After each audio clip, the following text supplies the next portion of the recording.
Lab number 3 हम लोग कर रहे हैं कि how to mount blob storage as a network drive inside your virtual machine. ठीक है, एक ब्लॉब स्टोरेज को, जिसको कि हम लोग कंटेनर बोलते हैं, ठीक है। ब्लॉब स्टोरेज का देखो सीधा सा यूज केस होता है कि आप अपने वर्चुअल मशीन के डिस्क को, पार्टीशन को, अननेसेसरी लॉग फाइल्स के लिए, जैसे बहुत सारे लॉग फाइल्स हमारे ऑपरेटिंग सिस्टम्स में ऐसे होते हैं कि जिसके लिए हम ब्लॉक लेवल का स्टोरेज यूज नहीं करना चाहते हैं, अपने पार्टीशन में लोकली डेटा हम नहीं रखना चाहते हैं। दैट्स वाई हम लोग करते क्या है कि जो वीनेट के अंदर हमारा एक वर्चुअल मशीन चल रहा है, this machine can be Windows और लिनक्स मशीन, तो इस मशीन में मल्टीपल लॉग फाइल मेरे ऐसे जनरेट होते हैं जो कि मेरे लोकल फाइल सिस्टम को ही यूटिलाइज करते हैं। ठीक है, अब मैं चाहता क्या हूं कि यार जो भी लॉग फाइल बने ना, मैं इसके अंदर से लॉग फाइल को इस कंटेनर के अंदर डायरेक्टली क्या करना चाहता हूं, अपलोड। तो अब आप मेरे को एक चीज बताएं पहले, जब आप इसको डायरेक्टली अपलोड करना चाहते हैं, अगर मैं आपको ये वाला फीचर नहीं पढ़ाता, जैसे how to mount blob storage as a network drive inside your virtual machine, तो आप अपने इस मशीन के अंदर से कोई भी डेटा कंटेनर के अंदर कैसे अपलोड करते हैं आप? अकाउंट ओपन करके सर, साइन इन करके उसके बाद ही कंटेनर में जाके अपलोड करते हैं वहां से। हम क्या करते हैं, पहले इस मशीन को अपने लैपटॉप से, या तो फाइल जिला कोई भी सॉफ्टवेयर के थ्रू, या फिर विन एसटीपी, है ना, इन सॉफ्टवेयर्स के थ्रू हम लोग क्या करते हैं, इस वर्चुअल मशीन के अंदर से अपने लोकल ड्राइव में डेटा हम लेके आते हैं, है ना, यही करते हैं ना। और फिर यस सर। लोकल ड्राइव से अगेन इंटरनेट पाथ को यूज करके इस कंटेनर के अंदर हम डेटा रखते हैं अपना। तो ये अगेन, ये एक तो टाइम टेकिंग भी है, और आपका एक ज्यादा समय भी आपका जाएगा इसमें, और इंटरनेट अननेसेसरी कॉस्ट आपको एजोर को देना पड़ेगा इसका। ठीक है, तो हमने क्या बोला कि यार क्या हम ऐसा नहीं कर सकते, इस कंटेनर को as a network drive local file system की तरह हम यहाँ पे माउंट कर लें, और जो भी डेटा मेरे को यहां से पुश करना होगा मैं आराम से क्या कर सकता हूं, पुश कर सकता हूं यहां से। ठीक है, तो एजोर ने क्या कर रखा है, इसका ना पूरा प्रोसीजर एक डॉक्यूमेंट में आपको दे रखा है। आपको बोला हुआ है कि आप यहां पे देख लो कि कंटेनर का कितना स्पेस आपको चाहिए। जैसे आपने बोला कि नियर अबाउट मेरे को 200 जीबी का स्टोरेज इस कंटेनर का यहाँ पे मिल जाए, इस सर्वर में मैं 200 जीबी के आसपास लॉग इस कंटेनर में पुश कर पाऊं। ठीक है, तो हमें क्या करना पड़ता है, सिंपल कुछ स्टेप्स इसके हैं। पहले तो आपके पास एक मशीन होना चाहिए, एक कंटेनर आपके पास होना चाहिए। फिर आपको यहाँ इस मशीन के अंदर ना एक फाइल सिस्टम आपको इंस्टॉल करना पड़ता है, जिसको हम बोलते हैं क्या, ब्लॉब फ्यूज। क्योंकि इस कंटेनर का ऐसा फाइल सिस्टम आप यूज नहीं करोगे कोई, जैसे कि ext4 में आपने फॉर्मेट कर लिया, XFS में आपने फॉर्मेट कर लिया, क्योंकि ये जो कंटेनर है ना, ये ऑलरेडी बैकएंड से एक फॉर्मेटेड स्टोरेज का पार्ट है। तो जो स्टोरेज फॉर्मेटेड है उसको आप अगेन फॉर्मेट नहीं कर सकते। उसके साथ हम बस एक लॉजिकल फाइल सिस्टम मैप करेंगे, और उसका नाम क्या है, ब्लॉब फ्यूज। ठीक है, तो करें हम स्टार्ट। हाँ जी, यस सर। करना क्या है आपको, तो एक लिंक मैं आपको शेयर करूंगा, या आप यहां से रिकॉर्डिंग से भी उस चीज को ले सकते हैं। जैसे हम सबसे पहले देख रहे हैं कि लिनक्स या यूनिक्स की मशीन के अंदर आप ब्लॉब स्टोरेज को एज अ फाइल सिस्टम कैसे आप माउंट करोगे by using the blob fuse या नेटवर्क ड्राइव की तरह। ठीक है, सबसे पहले आपसे बोल रहा है कि आपको उस मशीन के अंदर क्या करना पड़ेगा, ब्लॉब फ्यूज आपको इंस्टॉल करना पड़ेगा। तो हम पहले एक मशीन बना लेते हैं और एक कंटेनर हम बना लेते हैं। ठीक है, स्टोरेज अकाउंट हमने ऑलरेडी क्रिएट कर रखा है।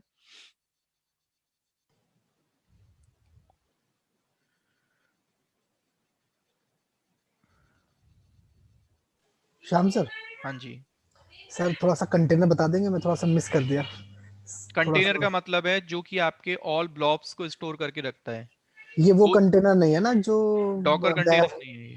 ओके ओके कंटेनर का मतलब है एक एम्प्टी फोल्डर जो कि आपके ऑब्जेक्ट्स को स्टोर करता है। ऑब्जेक्ट्स का मतलब यहाँ पे होता है blob. This can be your file और फोल्डर। ठीक है, बस सीधा सा मीनिंग ये है। वर्चुअल मशीन में जैसे हम फोल्डर बोलते हैं, AWS में बकेट एंड इसमें कंटेनर, सेम थिंग यस, है। ठीक है। ओके समझ गया। तो अभी मैं देखो क्या कर रहा हूँ यहाँ पे, सिंपल आप यहाँ से जाएं वर्चुअल मशीन, और एक मैं किसी भी फ्लेवर के साथ, यूनिक्स बेस्ड फ्लेवर होना चाहिए, एक वर्चुअल मशीन हम लोग क्रिएट कर लेते हैं। ठीक है, क्लिक ऑन ऐड बटन, और ये प्रैक्टिकल आप चाहे ना आप क्या कर सकते हैं, अपने लोकल लैपटॉप में आप VMware वर्कस्टेशन आप सब लोग जानते होंगे, है ना। हाँ जी।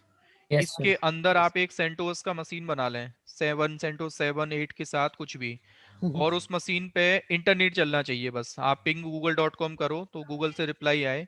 सेम आप इस कंटेनर को वहां पे भी आप माउंट कर सकते हैं, या आप ऐसा नहीं कर सकते तो आप ऐसा कर लें, अगर आपको AWS क्लाउड आता है तो AWS क्लाउड में एक सर्वर बना लें लिनक्स का, गूगल क्लाउड आता है तो वो बना लें। अगर ये दोनों ही मेथड आपको नहीं आते हैं तो एजोर क्लाउड में भी आप क्या कर सकते हैं, एक मशीन अपने लिए क्रिएट कर सकते हैं। ठीक है, क्लियर है भाई सबको। Yes sir.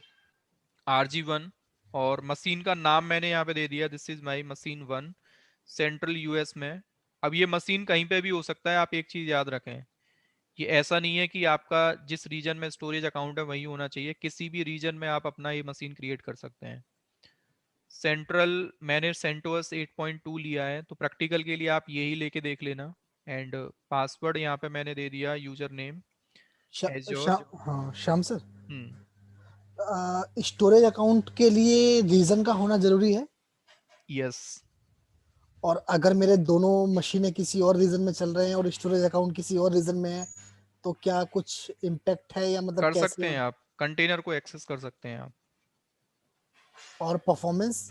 परफॉर्मेंस में तो इशू आएगा, डिस्टेंस है तो इशू आएगा आपका। ठीक है, ओके। मतलब परफॉर्मेंस मिली सेकेंड्स में आता है तो हम इतना ऑब्जर्वेशन नहीं कर सकते, क्योंकि इंटरनेट पे जो डिफरेंस होता है ना लेटेंसी का, वो मिली सेकेंड्स में ही होता है। तो बहुत बड़ा डेटा अपलोड करते हैं ना, तब हमें परफॉर्मेंस इशू देखने को मिलता है। ठीक है, पासवर्ड मैंने welcome@12345,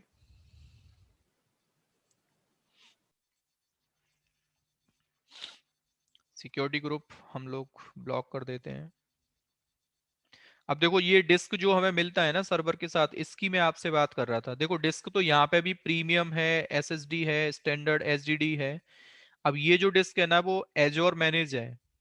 आगे चल के हम यहाँ पे इसके अगर एडवांस ऑप्शन में जाएंगे ना, जैसे अभी देखो बोल रहा है कि मैनेज डिस्क, मैनेज का मतलब क्या हो गया, हम रेस्पॉन्सिबल नहीं है, एजोर मैनेज करे इस चीज को। अगर आप इसको अनचेक कर देते हैं ना, अभी आपसे बोल रहा है कि यार स्टोरेज अकाउंट बताओ, समझ में आ गया। अब स्टोरेज अकाउंट आप पता है क्यों लिस्टेड नहीं हो रहा है हमारा यहाँ पे, क्योंकि टाइप हमने क्या ले रखा है यहाँ पे, प्रीमियम। प्रीमियम, और हमने अकाउंट जो बनाया अपने वो क्या है, सब V1 V2। स्टैंडर्ड है, हमारे स्टैंडर्ड में है। हाँ स्टैंडर्ड में। ठीक है, तो अभी हम लोग इसको क्या कर देते हैं, इसकी भी मैं बात करूंगा आपसे खूब डिटेल में। ठीक है, मैंने क्या किया यहाँ पे, सिंपल नेक्स्ट। ये थोड़ा सा जो टिपिकल लगता है ना एजोर, इन कारणों से ही लगता है कि यहाँ पे ऑप्शंस है ना बहुत बिखरे बिखरे हैं। नॉर्मल स्टूडेंट अगर पढ़ना स्टार्ट करे ना तो उनको प्रॉब्लम्स होती है इसको समझने में। ये चीज AWS में बड़ा सीधा सीधा है, सर्विस है बिल्कुल अलग है, उसका नाम अलग है, यूज करने का तरीका अलग है। यहाँ पे क्या थोड़ा सा मिक्स कर दिया है चीजों को, है ना। तो मशीन हम सिंपल क्रिएट कर लेते हैं एक। राइट सर, उसकी प्रोविजनिंग भी स्लो है। हम्म, माइक्रोसॉफ्ट अपना हाइपर वी छोड़ेगा नहीं ना, इसलिए प्रोविजनिंग ऐसी रहेगी। हाइपर वी उसका चला भी नहीं ना मार्केट में इतना। बिजनेस करते हैं वो, इससे लाइसेंस कॉस्ट बच रहा है पूरा पूरा उनका। तभी वो इसी को यूज करते हैं, हम्म, वरना कहीं पूछ नहीं है। हाइपर भी कहीं यूज नहीं होता। मैं तो इतने काम हो गया 5-6 साल, मुझे तो कहीं दिखाई नहीं हाइपर भी। VMware मिलेगा या Citrix मिलेगा। बिल्कुल। VMware का मार्केट में बहुत सारी डिमांड है, बहुत अभी तो VMware की डिमांड कभी खत्म होने वाली नहीं है, वो प्रोडक्ट ही जबरदस्त है ना। उसका कोई तोड़ नहीं है। सर्वर वर्चुअलाइजेशन के लिए VMware is a number 1 product in the market. VMware he use होता है और ज्यादा मैंने सुने नहीं कहीं पे। हाँ नहीं, एप्लीकेशन वर्चुअलाइजेशन के लिए Citrix यूज होता है, लेकिन सर्वर वर्चुअलाइजेशन हमेशा उसी पे जाता है। लाइसेंस वाली जो एप्लीकेशंस है ना, वहाँ पे सिट्रिक्स, जैसे सिट्रिक्स का डिपेंडेंसी है उन मशीन, उन बहुत सारे एप्लीकेशंस ऐसे भी है ना, वो हाइपरवाइजर पे भी डिपेंड है। अच्छा, तो वो सिट्रिक्स लोग यूज करते हैं उसके लिए, नहीं ज्यादातर VMware ही यूज होता है। जी। आप भी VMware में काम आपने किया है? VMware पे हाँ मैंने किया है काम। विपिन जी से पूछ रहा हूँ सर। हाँ मैं VMware पे प्रोफाइल पे हूँ। कुछ क्वेश्चन थे, वो बाद में मैं आपसे डिस्कस कर लूंगा इस बारे में, ठीक है? Any time bro, no problem. अब देखो मशीन हमने जो बनाया है वो और सेंटोस का मशीन है 8.2, ठीक है। पहले मशीन को सिंपल आपको लॉगिन करना है, और मीनवाइल हम लोग ऐसा करते हैं, मशीन अभी क्रिएटिंग स्टेटस में है, so we can create one container, ठीक है। स्टोरेज अकाउंट हमने ऑलरेडी बना रखा है, तो इसके भी प्रॉपर्टीज मैं आपको दिखा देता हूँ। KR नेटवर्क 1 के नाम से स्टोरेज अकाउंट है। परफॉर्मेंस उसका स्टैंडर्ड हमने लिया है, एक्सेस टीयर हॉट है, replication method ZRS, central US में है, ठीक है। इसके अंदर हमें क्या करना है, अपना एक कंटेनर क्रिएट करना है पहले, जिसको कि हम as a network drive mount करना चाहते हैं, ठीक है। तो कंटेनर हमारा ऑलरेडी बना हुआ है, किस नाम से है वो, वेबसाइट हाइफन डेटा के नाम से। बट जैसा कि मैंने बताया था आपको कि इसका एक्सेस लेवल आपका क्या होना चाहिए, पहले टाइप उसका क्या होना चाहिए, कंटेनर। मतलब कंटेनर अगर आपका रीड ओनली मोड पे नहीं होगा तो हम इसको as a network drive mount नहीं कर सकते हैं, ठीक है। कंटेनर को मैंने पब्लिक एक्सेस लेवल उसका कंटेनर कर दिया, नाम उसका ये है। अब इसमें हम डायरेक्टली जो डेटा अपलोड करना चाहते हैं ना, वो अपने ऑपरेटिंग सिस्टम से करेंगे, ठीक है। और टेस्टिंग के लिए आप एक ऑब्जेक्ट यहाँ अपलोड करके रख देते हैं कोई भी, ठीक है। क्लिक ऑन अपलोड, तो ये डेटा भी आपको वहां पे दिखेगा जब आप उसको as a network drive mount कर लोगे, ठीक है। दैट्स वाई मैंने ये माउंट यहाँ पे अपलोड किया है। मशीन हमारा रनिंग स्टेटस में है CentOS 8.2। I am going to log in to this machine, ठीक है।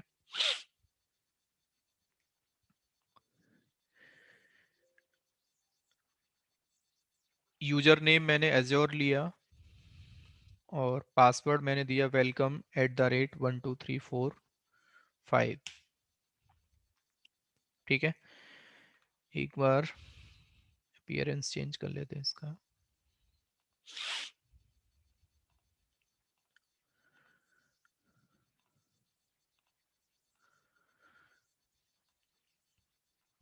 अब सूडो स्विच कर लेते हैं एक बार, ठीक है। अब देखो स्टेप्स जो उन्होंने दिए हैं सेम आपको स्टेप्स फॉलो करने हैं। विंडोज मशीन में कर सकते हैं सुमित आप, है ना। मैं आपको हिंट कर दूंगा, करके आपको देखना है, ठीक है। एक लिंक आपको शेयर करूंगा, उससे हो जाएगा आराम से, सेम स्टेप्स हैं, समझ में आना चाहिए आपको बस, है ना। देखो आपसे बोल रहा है कि सबसे पहले आपको एक RPM इंस्टॉल करना पड़ेगा अपने मशीन में। ये RPM क्या करेगा, एक रेपोजिटरी आपको बना के दे देगा, जिस रेपोजिटरी से आप आराम से ये पैकेज डाउनलोड कर सकते हैं। कौन सा पैकेज, ब्लॉब फ्यूज का। इसके लिए अलग से आपको एक ब्लॉब फ्यूज का इंस्टॉलेशन हम करेंगे। तो ये जो RPM है ना आपका, नॉर्मल रेपोजिटरी में नहीं मिलेगा जो आप अपने OS के लिए यूज करते हैं। मैं क्या कर रहा हूं, जैसे स्टेप्स ने बताए हैं, ठीक है, इसको मैंने कॉपी किया, और कॉपी करने के बाद सबसे पहले कमांड आप ना चलाएं, सीधा कॉपी करके और यहाँ पे पेस्ट कर लें आप, ठीक है। अब देखो इसमें ना कुछ सर्टेन चेंजेस आपको करने पड़ेंगे। क्या चेंजेस करने हैं वो मैं आपको बताता हूँ। सबसे पहले ये पता है, बोल रहा है कि एजोर के जितने भी RPM से एडिशनल रेपोजिटरीज आपको चाहिए वो इस वाले वेबसाइट पे इन्होंने पब्लिकली रखे हुए हैं, कोई भी आप जाके डाउनलोड कर सकते हैं, ठीक है। कॉन्फ़िग नाम का डायरेक्टरी होगा, उसके अंदर आपका ऑपरेटिंग सिस्टम का नेम। अब आप ये बताओ हमारा ऑपरेटिंग सिस्टम का नेम क्या है। मैंने Ctrl+C किया, uname-a मैंने किया, तो आपसे बता रहा है कि लिनक्स का मशीन है, RHEL 8 फ्लेवर है। लेकिन आप cat/etc रिलीज अगर आप देखोगे इसका, तो आपसे बता रहा है कि आपने जो मशीन रन कर रखा है वो किसका है, सेंटोस। CentOS। ठीक है, तो जो ऑपरेटिंग सिस्टम आप यहाँ रन करते हैं, सबसे पहले आपको क्या करना है, पूरे कमांड में, तो ये /config था ना, कॉम करके है, कॉम फिर /config, ये रखना है आपको। ठीक है, और यहाँ पे जहाँ RHEL लिखा है ना, अगर आप RHEL यूज कर रहे होते 7, 6 या 8 तो RHEL रहने देते हम। अब हम CentOS यूज कर रहे हैं तो क्या करना पड़ेगा हमें यहाँ पे, CentOS, और ये आपके OS का वर्जन। तो RHEL 8 है तो आपको 8 रखना है, CentOS 7 है तो 7, 8 है तो आपका फिर 8। ठीक है, और सिंपल आपको क्या कर देना है, एंटर। अब इसने बैकएंड में पता है क्या किया, अगर आप ETC के अंदर आप देखेंगे यहाँ पे yum.repos.d के अंदर, तो आपको एक फाइल इसने बना के दिया है, एक फाइल बना के दिया है, किस नाम से दिया है वो मैं आपको बता देता हूँ, ये वाला फाइल। ठीक है, अगर आप इसका क्रिएशन टाइम देखोगे तो अभी जनवरी 10 8:58 दिखा रहा है। तो इसका टाइम अगर मैं आपको दिखाऊं, ls-l,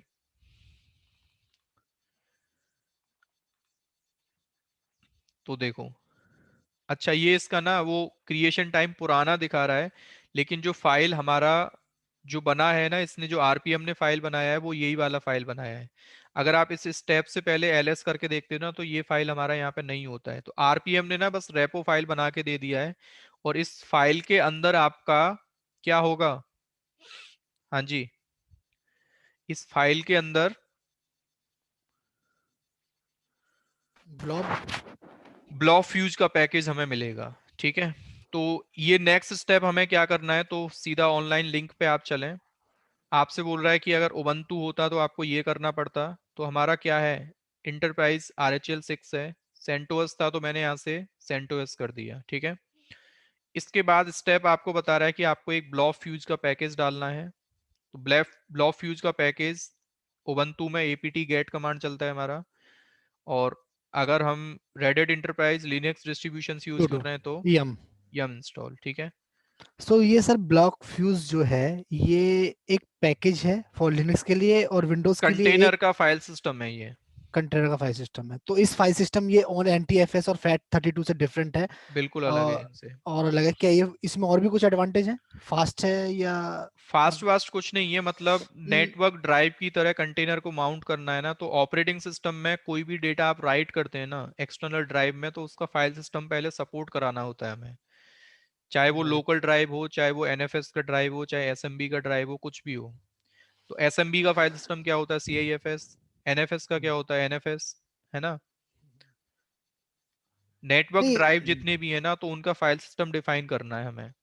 नहीं, वो बात तो आपकी मैं समझ गया सर, लेकिन MS के पास ऑलरेडी NTFS है, तो उसने ये यही क्यों कंटेनर तो बैकएंड से ऑलरेडी फॉर्मेटेड स्टोरेज का पार्ट है ना, उसको ओके। अगेन आप फॉर्मेट नहीं कर सकते, और फॉर्मेट करोगे तो डेटा लॉस कर ही नहीं सकते, अगर हम अच्छा, करेंगे कर तो नहीं डेटा लॉस सकते, है। वो MS मैनेज है। हाँ, ठीक है, हम्म, तो आपको पहले ये एक पैकेज यहाँ पे इंस्टॉल करना है ब्लॉब फ्यूज करके।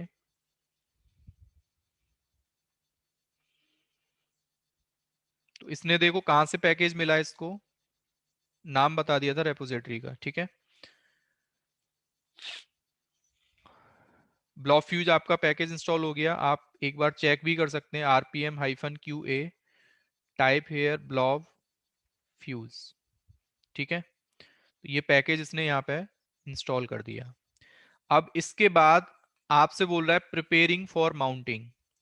तो आप एक चीज याद रखना कि सबसे पहले ना हमें एक टेम्पररी पाथ यहाँ पे बनाना पड़ता है OS में। जितना स्टोरेज आपको चाहिए ना, तो एक टेम्पररी फाइल सिस्टम पहले आपको रैम डिस्क पाथ पे जाके माउंट करना पड़ेगा। ठीक है, टेम्प FS हम क्यों बनाते हैं OS में, वो आप लोग गूगल से एक बार पढ़ लेना। ये हम इसलिए बना रहे हैं कि जितना कंटेनर का साइज आप चाहते हैं, जैसे इस वाले एग्जांपल में इसने पता है क्या बोला है कि मैक्सिमम कंटेनर में जो डेटा आप OS से राइट कर सकते हैं वो कितना कर सकते हैं, 16 GB। ठीक है, मैंने बोला कि यार हम 16 GB से ज्यादा भी हम अगर करेंगे, बाद में इसको हम इंक्रीज भी कर सकते हैं। लेट सपोज इनिशियली हम 16 GB ही लेके चलते हैं, फिर मैं इसको आपको एक्सटेंड करना भी बताऊंगा कैसे हम एक्सटेंड कर सकते हैं, ठीक है। तो पहले आपसे बोल रहा है कि आप MNT के अंदर एक डिस्क बना लेना, किस नाम से, एक डायरेक्टरी बनाना रैम डिस्क के नाम से, ठीक है। और उसके बाद अपना एक टेम्पररी फाइल सिस्टम आप माउंट कर देना, किसके ऊपर, रैम डिस्क के ऊपर, ठीक है। और उसका साइज आप जितना लेना चाहते हैं उतना आप ले सकते हैं। तो मैंने साइज क्या दे दिया उसका, 16 GB, ठीक है। और आप यहाँ df-kh अगर करोगे तो आपको एक 16 GB का नया फाइल सिस्टम, ये याद रखना रीड ओनली मोड पे होता है, बस आपका एक लॉजिकल पॉइंट क्रिएट करेगा with your container mounting point, ठीक है। इसके बाद इसके अंदर एक डायरेक्टरी आपको बनाने को बोल रहा है, किस नाम से, MNT RAM disc blob fuse temp. इतना काम आपको यहाँ पे करना है। इसका ऑनरशिप ऑप्शनल है, क्योंकि हम ऑलरेडी रूट से लॉगिन करके बैठे हैं मशीन में। अगर आप किसी यूजर से होते तो उसका ऑनरशिप आपको फिर उस यूजर को देना पड़ता है, ठीक है। तो अभी रूट से लॉगिन है तो root has the full permission. इसके यूजर बाद के लिए परमिशन देनी पड़ती है। नेक्स्ट अगर आप करोगे, देखो ये जो टेम्पररी वाला जो आपको बता रखा है ना इसने, अगर आप यहाँ पे LSVL के करते हैं तो आपको ना एक ये टेम्पररी डिस्क बता रहा है कितने जीबी का है, ये 4 GB का है। अगर आपने कंटेनर को इस टेम्पररी डिस्क पे माउंट किया ना तो ओनली मैक्सिमम साइज आप कितना राइट कर सकते हैं कंटेनर में, फिर 4 GB। 4 GB। That's why container पे हम कभी भी इसको टेम्पररी डिस्क को यूज नहीं करते हैं, इसलिए मैंने टेम्पररी फाइल सिस्टम माउंट कर दिया एक, है ना। तो ये चीज आप यूज कर सकते हैं। स्पीड आपको, लेटेंसी आपको अच्छा चाहिए तो देखो आपसे बोल रहा है कि अगर आप SSD पे माउंट करते हैं ना तो आपके कंटेनर में डेटा राइटिंग स्पीड आपको अच्छा मिल जाएगा, बट लिमिटेशन क्या है, 4 GB डेटा ही राइट कर सकते हैं आप। फिर आपको लॉग रोटेशन वगैरह इनेबल करना पड़ेगा इस वाले फोल्डर, इस वाले कॉन्फ़िगरेशन के लिए। अगर आप करना चाहते हैं तो ये भी आप कर सकते हैं। बाकी का इन्होंने सीधा सा बोल दिया है कि you may use the ephemeral disk available on your virtual machine to provide a low latency buffer for blob fuse, ठीक है। कंटेनर में मैक्सिमम साइज कितना होता है? कंटेनर का मैक्सिमम साइज अनलिमिटेड है वैसे तो, बट स्टोरेज अकाउंट लेवल से लिमिट है। एक ब्लॉब का जो मैक्सिमम साइज हो सकता है ना वो 8 TB हो सकता है, 8 TB। ठीक है। बट कंटेनर का कोई लिमिट नहीं है, container can contain any amount of data. But account की बात करो, स्टोरेज अकाउंट की, तो लिमिट कितना है आपका, 500 TB का, 500 TB। ठीक है। कितने कंटेनर हम क्रिएट कर सकते हैं? कितने भी कंटेनर आप बना लो। लिमिट आपको अगर देखना है ना तो सब्सक्रिप्शन का मैंने आपको तरीका बताया था, एक यूजेज और कोटा में जाके। AWS में 100 आई थिंक कुछ है ऐसा शायद। AWS में बकेट का लिमिट 100 होता है, मैक्सिमम उसको 1000 कर सकते हैं हम, ठीक है। तो मैंने यहाँ से क्या किया, इसको कॉपी किया। बोल रहा है कि आपको ऑथेंटिकेशन के लिए एक फाइल बनाना पड़ेगा, किस नाम से, किसी भी नाम से फाइल आप बना सकते हैं, नॉट विद दिस नेम। तो हमने क्या किया, चलो इसी नाम से मैं फाइल बना लेता हूं। और 1 मिनट देना भाई दोस्तों, है ना।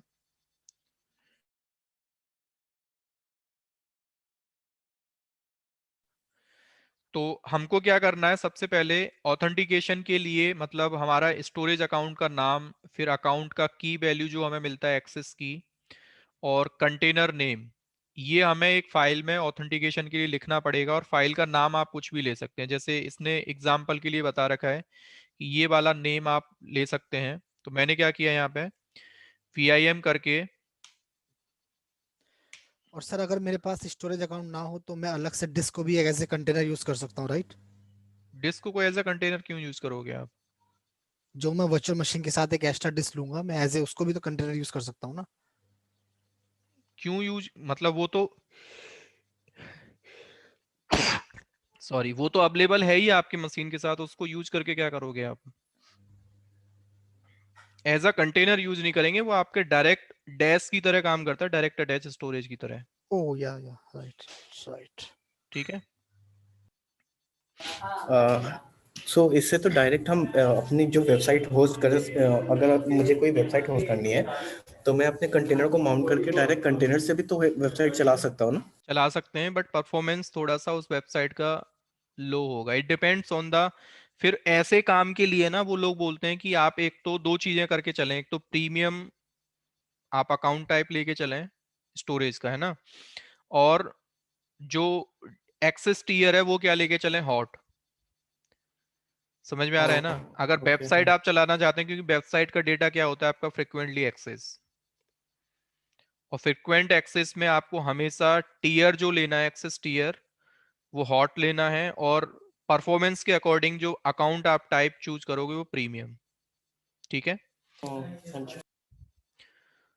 यहाँ पे मैंने क्या किया, आप देखो तीन चीजें हमें निकालनी हैं यहाँ से। ठीक है, एक तो हमारा है अपने इसका नाम वेबसाइट हाइफन डेटा, कंटेनर का नाम क्या हो गया, वेबसाइट हाइफन डेटा। स्टोरेज का की, अकाउंट का की आपको कहां से मिलेगा, तो आपके अपने अकाउंट पे आपको जाना है।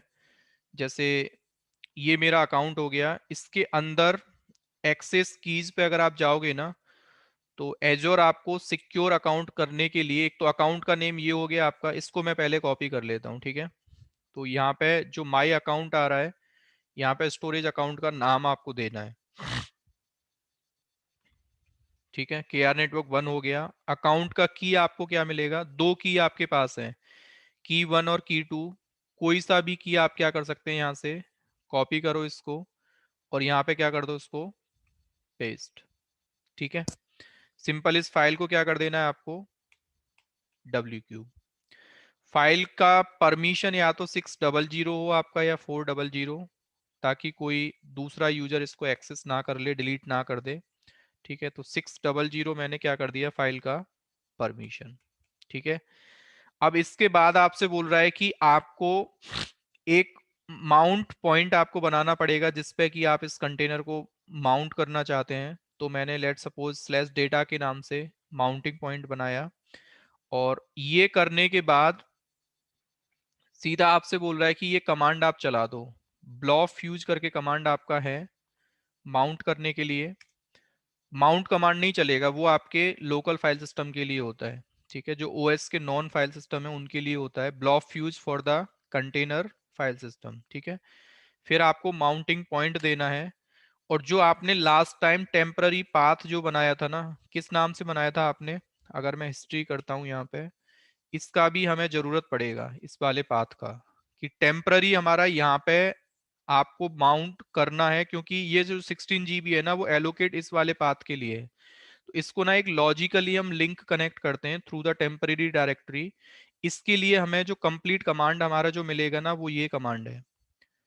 इसको कॉपी करो यहाँ से पूरा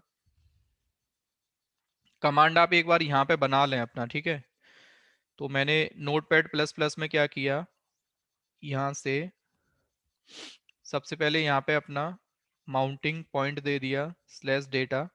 ये चीज मेरा सेम है नहीं, ये अलग है, तो आपको ये क्या करना पड़ेगा, हाँ जी, यहाँ पे आप क्या करोगे, पाथ चेंज करना पड़ेगा ना। ये वाला पाथ हम देंगे यहाँ पे। ठीक है, टेम्पररी पाथ मेरा ये है, परमानेंट इसका ये पाथ है। ठीक है,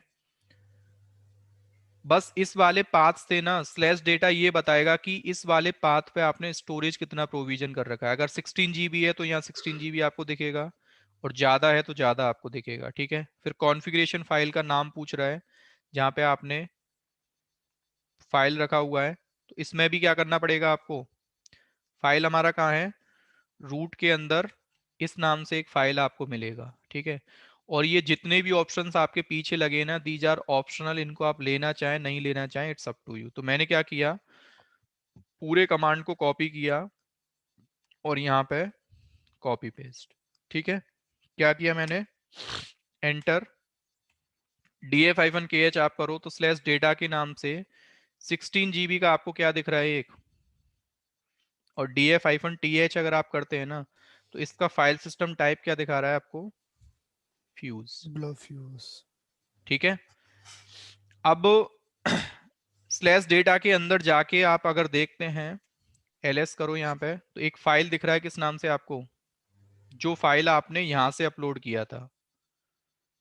अब आपको देखो, एक बार आपने माउंट कर लिया ना, फिर आप अपने कंटेनर के अंदर जाके जो काम आप पोर्टल से कर रहे थे ना, जैसे आप कंटेनर के अंदर गए यहाँ पे, और यहाँ पे जाके आपको देखो क्या दिख रहा है अपना, ये क्या है, ये आपका कंटेनर है। इसके अंदर आप जाते हैं तो एक ऑब्जेक्ट आपको दिखेगा ब्लॉब इस नाम से। अब हम जो काम यहाँ से अपलोड कर रहे थे ना मैन्युअली, मैं चाहूं तो, जैसे आपने बोला कि मेरे इस मशीन में एक फाइल है किस नाम से, मैसेजेस के नाम से, इस वाले फाइल को कॉपी कर दो, कहाँ पे, स्लैश डेटा के अंदर, cd स्लैश डेटा पे जाओ आप, ls करो, कितने फाइल हो गए आपके यहाँ पे, 2। 2। और आपको देखो यहाँ मैसेजेस के अंदर ना एक फाइल और दिखेगा। समझ में आ गया होगा आपको इसका यूज केस क्या है। अब आप कोई भी एक ऐसा स्क्रिप्ट वगैरह लिख दो जो फाइल्स को कॉपी करे, उसको cron टाइम में शेड्यूल कर दो, है ना, कि एक ऐसा कमांड चले जो कि मैसेजेस किसी भी पाथ से लॉग उठा के कहाँ पे कॉपी कर दे, इस स्लैश डेटा के अंदर। और स्लैश डेटा लॉजिकली हमारा कहाँ पे है, मैप आपके कंटेनर के साथ। समझ में आ गया? हाँ जी। जैसे हाँ आपने बोला कि cd स्लैश डेटा के अंदर ना 10 फाइल क्रिएट हो जाने चाहिए, किस नाम से, touch abc 1 up to 10 file बनने चाहिए विद txt फॉर्मेट।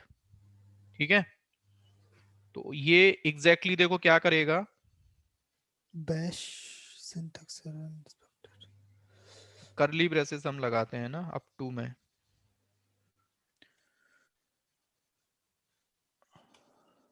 ठीक है। तो ये 10 फाइल आपका देखो यहाँ बना देगा, और ये 10 के 10 फाइल आपको कहाँ पे दिखेंगे, कंटेनर में। ये दिख रहे हैं आपके यहाँ। समझ में आ गया सबको?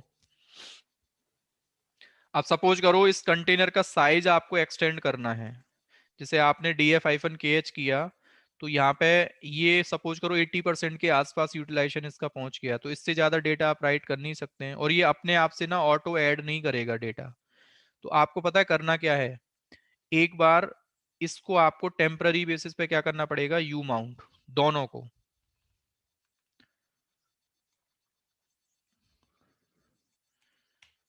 ठीक है, df-kh करोगे तो आपको कुछ भी नहीं दिखेगा यहाँ पे अभी। ठीक है, अब इसके बाद आपको बॉस क्या करना है, आप क्या करें, सबसे पहले हिस्ट्री कमांड जो आपने last time temporary file system को माउंट करने का जो कमांड चलाया था ना, ये कमांड आपको अगेन चलाना है, और इसमें नया वाला साइज दे दो आप। जैसे आपने बोला मेरे को 100 GB चाहिए, तो आप इसको कितना कर दो, 100 G यहाँ पे।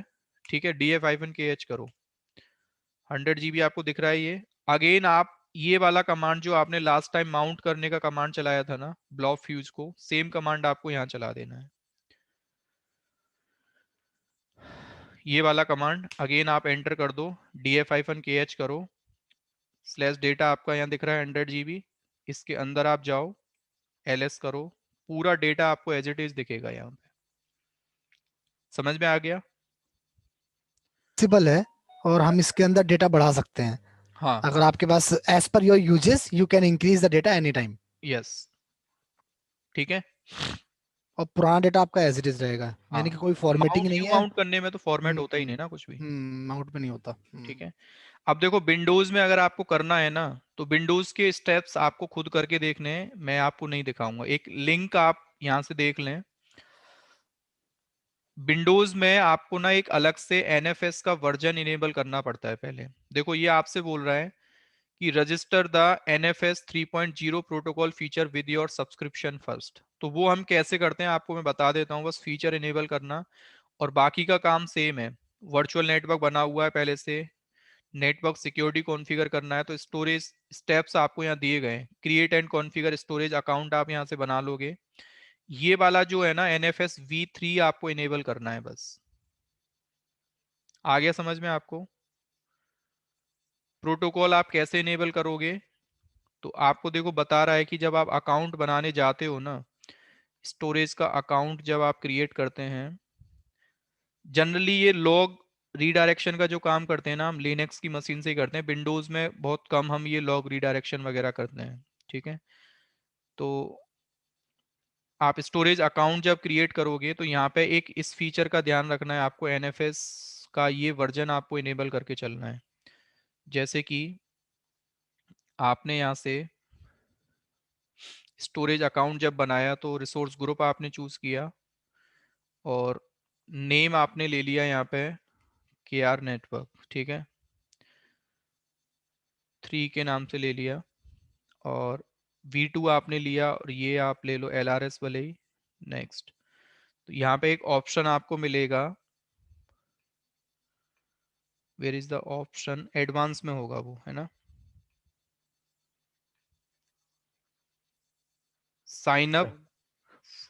आपके जो प्री सब्सक्रिप्शन है ना उसके बेसिस पे हमें पहले इनेबल करना पड़ेगा अपने सब्सक्रिप्शन के साथ, ठीक है। देखो ये आपसे बोल रहा है इन एजोर ब्लॉब स्टोरेज, और ये अभी पता है प्रीव्यू मोड में है।